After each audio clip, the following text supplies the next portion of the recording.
Welcome back to the channel, guys. Today I'm going to do a quick experiment with the Intel i9-3900K. Now the CPU has 8 performance cores which come with hyper-threading, so 8 cores and 16 threads, as well as 16 efficiency cores. These do not have hyper-threading, so it's a 16 efficiency cores by themselves. Now, according to Intel, they should be around the performance of the Skylake core.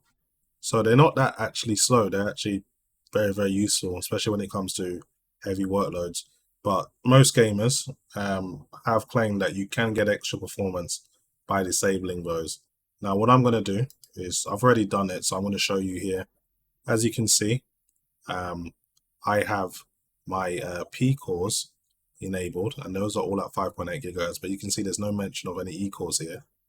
Interestingly enough, though, AVX 512 support shows up when I disable the E-core. So what I was told is that Intel is going to completely drop support for AVX 512, but it seems to be available for whatever reason. So I don't know if anyone else can confirm that. Maybe it's just a glitch left over by Z690, or maybe they enforced it only with Z7090 motherboards. So that's an interesting thing there. AVX 512 support is available.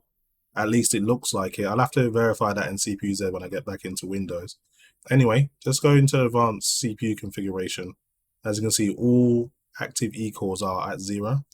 You can't do the same with P cores. There has to be one P core running at all times. There isn't an option to turn them all off. So I can't do the test vice versa.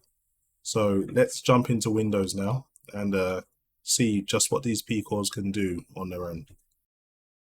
So back into Windows 11 now. So I've got CPU-Z up here. Now it does show you all the instruction sets that the CPU is capable of doing. AVX 1 and 2 are here, but there's no AVX 512, so I'm guessing that was just a remnant of the Z690 motherboard after the BIOS update. Maybe MSI overlooked that. So enabling AVX 512 doesn't seem, at first glance at least, that it actually works or does anything. So I don't think Intel are doing anything dodgy with the Z7090 motherboard. So again, you can see 8 P cores, 16 threads, so there's no efficiency cores enabled. So let's just run CineBench R23,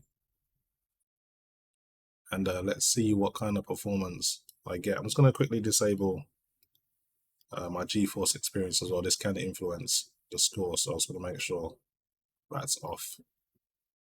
Okay, so let's see what kind of multi-performance score we'll get with just 8 P cores with hyper-threading running at 5.8 gigahertz.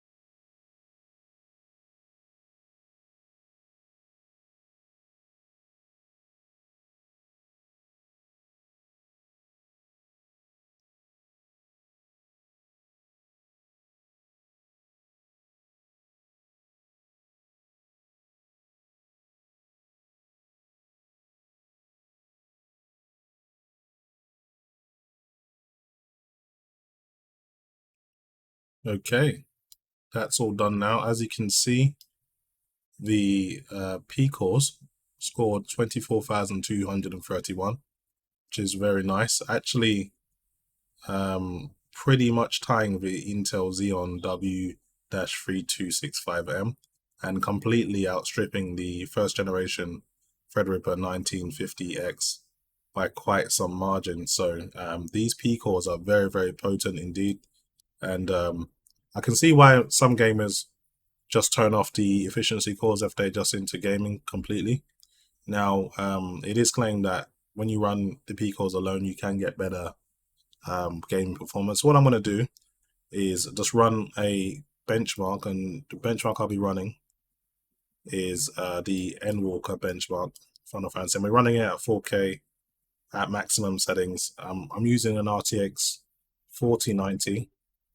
This is going to be overclocked to my maximum. This will give me around 3 gigahertz, and this benchmark's quite CPU limited in many areas. So if there is an opportunity to claw back some performance, there should be a difference. So let's enable back all the E cores and run these two side by side and see if there's any difference.